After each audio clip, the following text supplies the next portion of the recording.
Hello student, in today's lecture we will take work done in moving a body up an inclined plane. यानी कि work done लेंगे किसके against में, friction के against में ही, in moving a body up an inclined plane.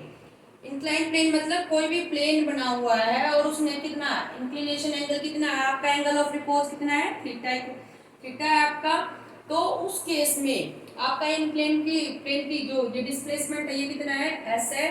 तो आपका किसी भी बॉडी को अगर हम रखते हैं, इस ऑब्जेक्ट को यहाँ पे रखा हुआ था, तो अब हम इसको ऊपर Fp फोर्स लगा के हम इसको कहाँ लेके जा रहे हैं, ऊपर की तरफ लेके जा रहे हैं.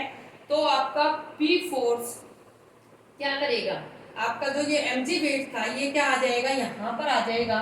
और कितना एंगल बनाएगा आपका, नॉर्मल रिएक्शन के साथ ये थीटा बनाएगा. ये नीचे की तरफ अगर आप इसको लेके आओगे, और mg weight is a force if we resolve the component of weight. जब हम वेट के कंपोनेंट रिजोल्व करेंगे तो आपका इस ट्रायंगल से अच्छे ढंग से देखेंगे.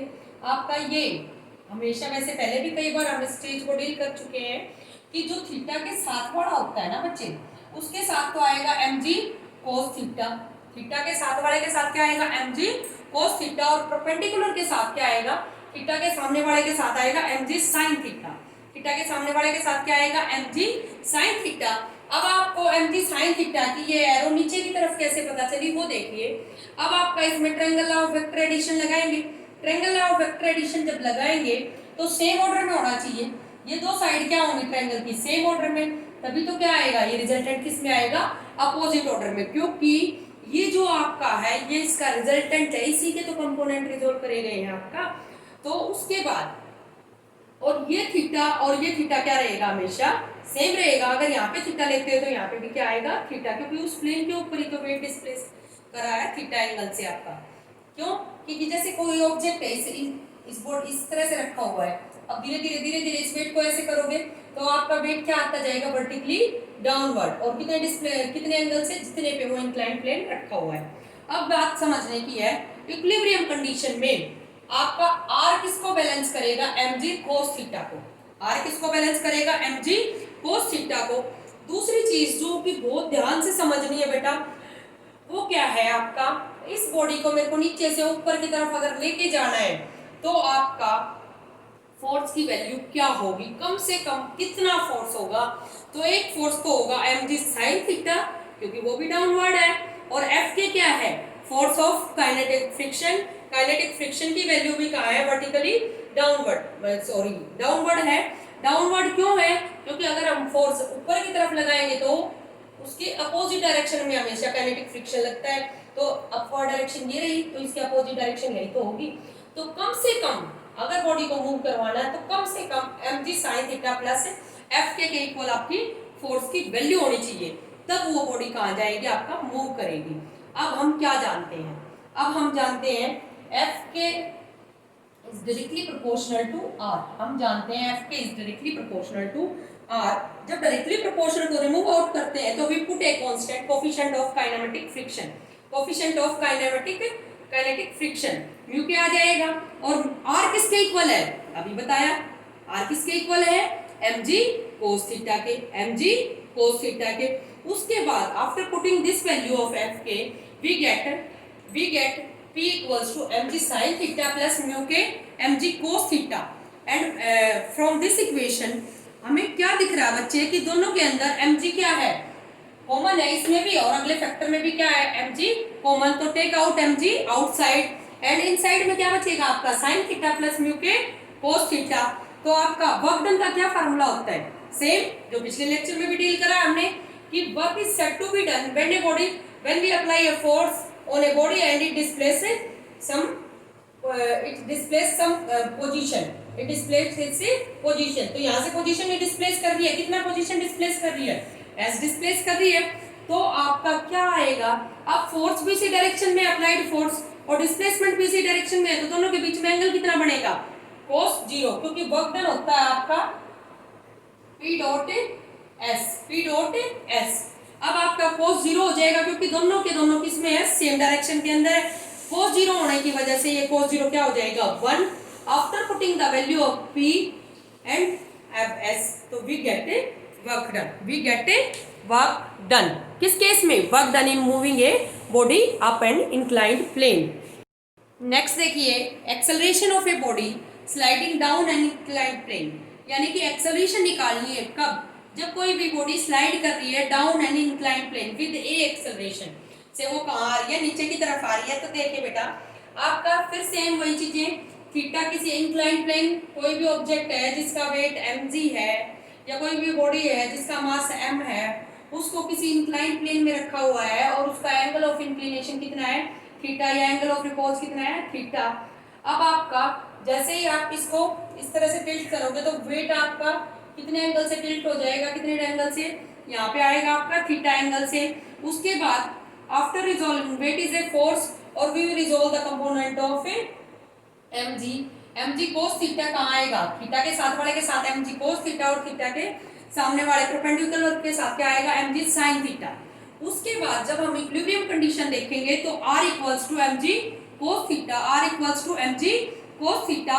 उसके बाद r equals to mg cos theta, ये कब आया? mg cos थीटा आपका कंपोनेंट है after resolution of a vector.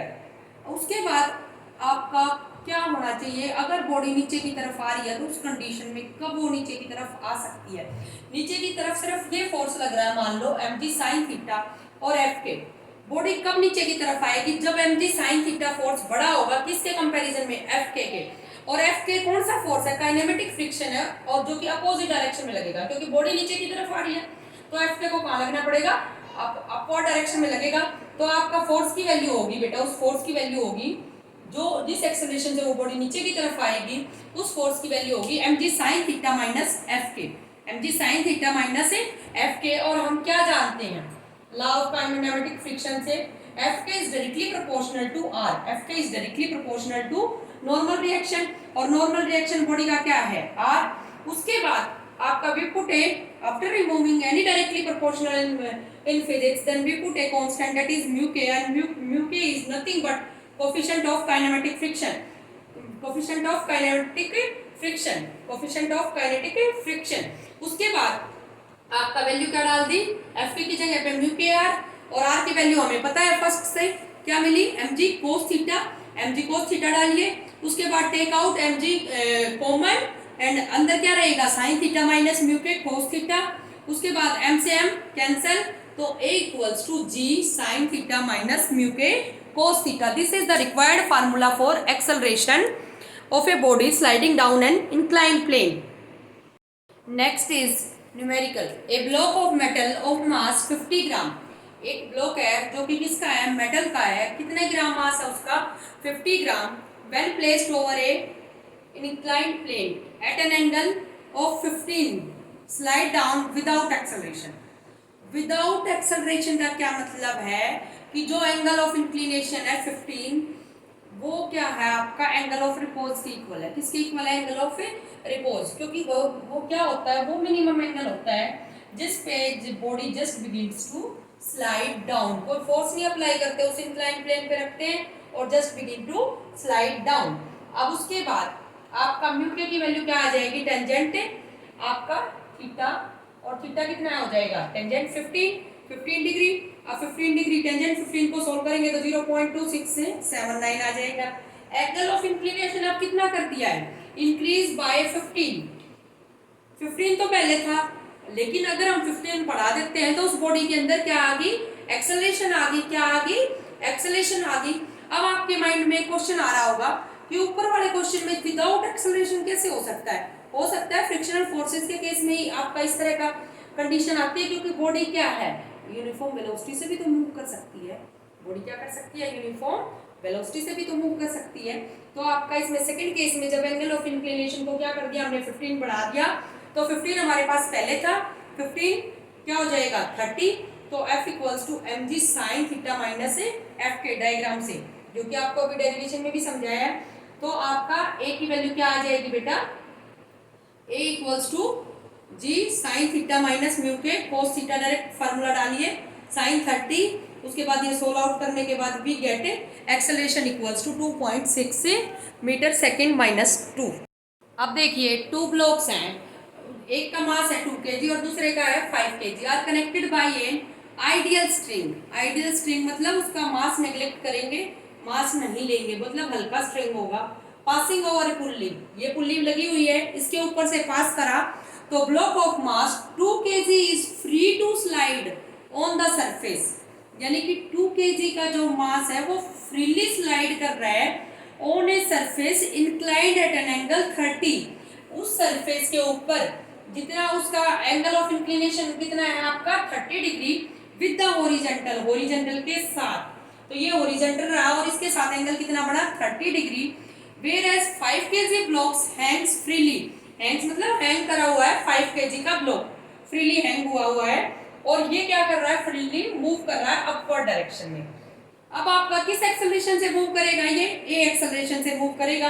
अब आपका ये वेट ज्यादा है तो इधर की तरफ भी तो एक्सेलरेशन होगी ए की वैल्यू। उसके बाद आप डायग्राम को अच्छे से जानते हैं, पिछले डेरिवेशन में भी देखा है आपने, तो ये एंगल पे कितना बढ़ेगा 30, ये कितना बढ़ेगा, इसका 2 kg वेट है, दिस वेट इज 2 kg, तो आपका इसका वेट बढ़ेगा 2 इंटू जी साइन, क्योंकि क्या बनता है आपका mg बनता है, m कितना है 2 kg, g साथ में cos 30, क्लियर।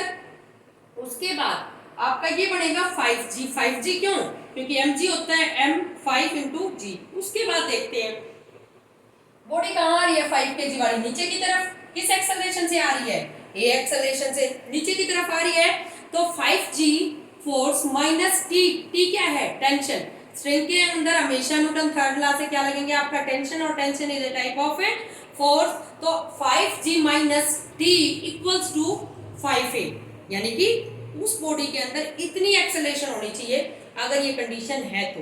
अब कंडीशन क्या है, ये बड़ा फोर्स बड़ा होगा और ये बड़ा क्या होगा छोटा होगा, तो 5g minus T equals to 5a। उसके बाद आपका t, सेकेंड इक्वेशन क्या बनी, सेकेंड इक्वेशन ये बनी बच्चे कि आपका t का है ऊपर की तरफ है टेंशन, तो ये टेंशन क्या होगी, बड़ा कौन सा होगा, ये बड़ी वैल्यू बड़ी होगी अगर इस बॉडी के अंदर क्या है एक्सेलरेशन, अगर एक्सेलरेशन नहीं हो तो इक्वल भी हो सकते हैं, लेकिन जब एक्सेलरेशन है इसका अंदर तो क्या होगा t minus f minus 2g sine 30, clear है, क्योंकि आपका ये बड़ा फोर्स बड़ा है और ये बड़ा छोटा है और वो कितनी एक्सेलरेशन दे रहा है 2 इंटू ए। उसके बाद हम क्या जानते हैं f equals to mu r, तो f equals to mu r, mu की r की जगह पे वैल्यू डालिए, इक्विलिब्रियम कंडीशन में r इसको बैलेंस करेगा और r की वैल्यू क्या हो जाएगी 2g cos 30, डालने के बाद आपकी f की वैल्यू आएगी और उसके बाद आपका क्या है कि आपका इसको दोनों इक्वेशन को क्या करेंगे हम ऐड करेंगे, दोनों इक्वेशन को क्या करेंगे हम ऐड करेंगे, ऐड करने के बाद आपका क्या फार्मूला बना 5g minus 2g sine theta minus f equals to 7a, ये वैल्यू आई। उसके बाद इसकी जो f की वैल्यू सॉल्व करने के बाद आई है उसको इसमें डालिए, डालने के बाद आपको किसकी वैल्यू मिलेगी, एक्सेलरेशन की वैल्यू मिल जाएगी। एक्सेलरेशन की वैल्यू मिलने के बाद उसको जब हम फर्स्ट इक्वेशन के अंदर डालेंगे तो we get the value of a tension, we get the value of a tension and whose value is 24.65. Thank you.